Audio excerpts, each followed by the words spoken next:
So Sarah, you're performing for us on Friday Wagner's Wesendonck-Lieder and the Liebestod from Tristan and Isolde. Would you like to tell us how you came to choose that particular programme? Well, I think it's always a great privilege to sing Wagner in any shape or form. I'm a big fan. I used to sing the Italian repertoire, but having been introduced to Wagner, singing Tristan and Isolde for the first time, I was determined to give it a go. So I just wanted an opportunity to do it. And normally we're used to seeing it sung with big orchestral forces, so it's not easy to get opportunities to sing it. But these, of course, were written for piano. So I thought that was a nice choice. They also relate to Tristan. He was composing Tristan at the time.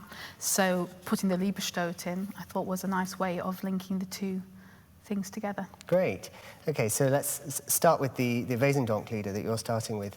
How did the Wesendonck-Lieder come about? How did they come into existence? Well, Wagner was clearly quite a character, and he'd just gone into exile in Zurich after the Dresden uprising, and he was staying at the home of a wealthy patron, Otto Wesendonck, in a little cottage on his estate with his wife.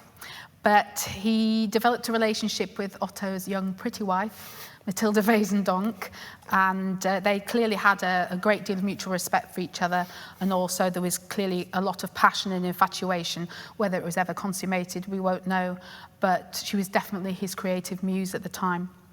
He was also massively influenced by the German philosopher Schopenhauer, so they're quite weird sort of contradiction of about he was into this idea that life is basically one big struggle until you die. So if you lay that on top of the fact that they're having this kind of passionate relationship, what you end up with is a group of songs that talk about love in a very sort of nihilistic way. They're complicated poetry, but it's interesting to hear Wagner at his most vulnerable and probably most personal and intimate as well. Right. He used to read her the bits of Tristan he'd been working on at the time, and Tristan is very much like that as well. It's very much a piece that relates to his ideas and thoughts at the time. So the fact that these songs, these very personal songs, came out of this relationship, but also in the bigger picture, it probably informed one of his greatest works as well. I think they're just very, very interesting. So are there sort of musical connections between the Wesendonck-Lieder and Tristan? There are. I mean, there are musical connections to quite a bit of his work. I mean, the first piece, Der Engel, is basically a passage from Das Rheingold, from The Ring. But he called the third song in Triebhaus, which is basically the greenhouse, and the fifth song, Träume, which is dreams, as studies for Tristan. So he related them as that. And that music gets worked into the prelude for Act 3 and the love duet in Tristan as well. Right. So it was kind of expressing himself, playing around, but came up with beautiful songs. And he did say at the time that he felt that those songs were his best work to date. And he actually said that they'd be the only things that survived him. I think he turned out, as history has proved, to be wrong. Yeah. But he was clearly very proud of these songs. They definitely had a very personal meaning to him. And that's interesting, given that he's known, as you say, for large-scale works. Exactly. And he wrote these just for piano accompaniment. Well, let's face it, most of what we think about Wagner's idea of a love duet is two people shouting at each other very loudly for half an hour.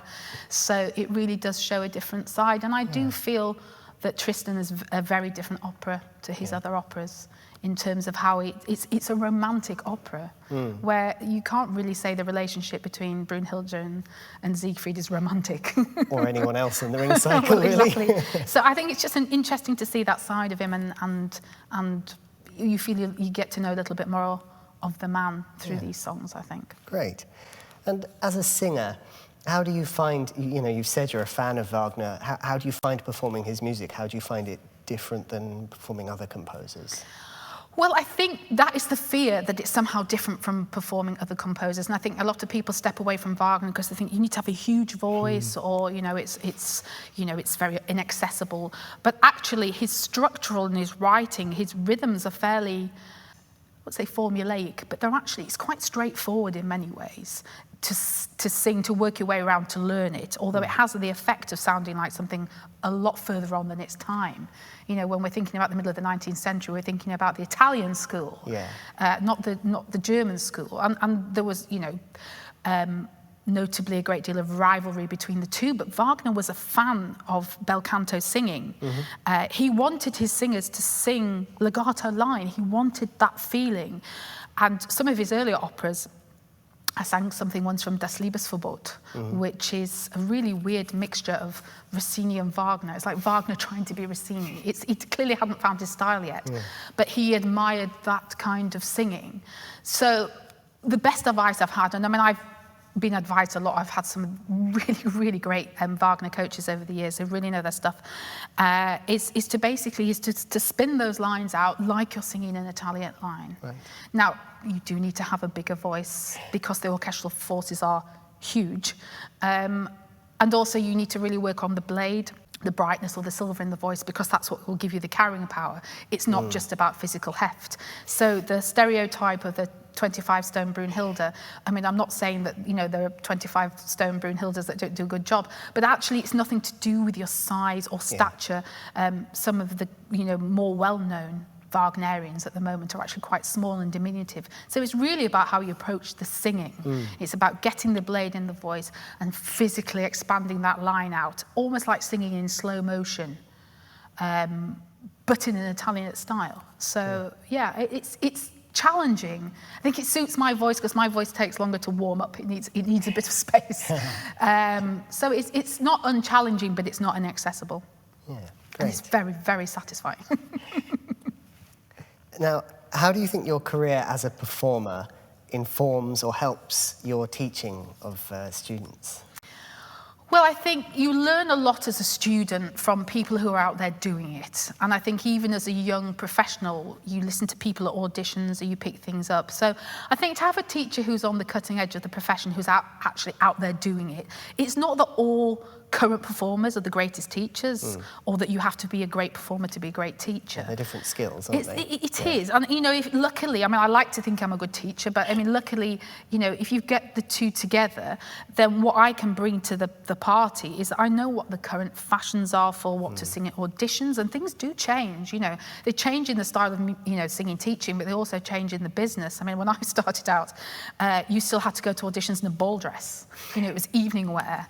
And now it's a lot more casual, and I think that just having somebody that knows that and can give advice about how it feels to maybe audition today, how it feels to have to learn something under pressure, or, you know, what it's actually like to be doing it, and understanding the stresses. I mean, even in the university environment, when the students do their recitals, they're treated like professionals. They behave like professionals, they're treated like professionals. It's nerve-wracking. And I think I like to think that I can hold their hand through these sort of things. Tell us a little bit about some of the highlights of your career. What have been your favourite experiences on the stage?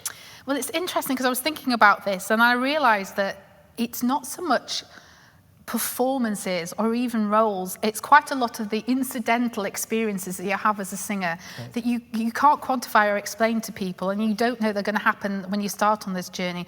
I mean, don't get me wrong, there are things I love singing. I mean, obviously I love singing Wagner. I love being part of any kind of Wagner, even the Opera North Ring, where the women famously only have about 6 bars of music to sing. It's a fantastic experience being on the stage, hearing the men sing. It's fantastic to be part of it. I think probably my favourite role to sing, going slightly off-piste, is Tosca, mainly because as a character, it's just very easy to identify with. She is an opera singer and a bit of a diva, so I'm okay with that. And also, I think vocally it doesn't hold any fear for me. I mean, I sang that role on tour for 2 years and I never missed a show, so that's probably my favourite role. But the experiences that come to mind are silly things like, I did a Britain War Requiem at St Albans Abbey with Philip Langridge. We were the soloists, and I had to get changed with him in a hotel room, and I saw him in his underpants. And I was just kind of like, he's such a hero. It was like, Philip Langridge in his underpants. It's exciting. I got to sing for the Queen at the opening of the media centre in Huddersfield. She apparently hates opera, so it gave us quite dirty looks all the way through that. What else? Oh yes, I mean the Millennium. I saw the Millennium on the back of the QE2 in Barbados. And the only reason I was there was because I was a booked, classical singer. So... were you singing at the moment that clock ticked no, over? No, I was drinking at the moment. Great. That's what I was hoping for your sake. But I did think to myself, 2 years ago, as I said, I've been spending the millennium doing this. So, and the people you meet, I mean, one of my favourite jobs wasn't even like a highbrow job. We were doing touring Scotland, the Highlands and Islands, and I mean, we went everywhere, every corner of Scotland, with a small group of people in a minibus doing a small-scale production. I had the time of my life. There were a great gang of people. We saw, seals on the beach and stayed with some great people. And it was just a really, really fun time. So, I think people measure success by what you've maybe achieved in terms of what's regarded as, what roles you've sung. But it's those little things that stick with you, I think. And then you realise that actually the privilege and joy of doing this as a profession and the journey along the way is way, way more important than making it to the Met. It's not what it is about. Yeah. It's about doing this for a living. It's a privilege and a joy. Yeah, great. Thank you very much, Sarah. It's okay. My pleasure.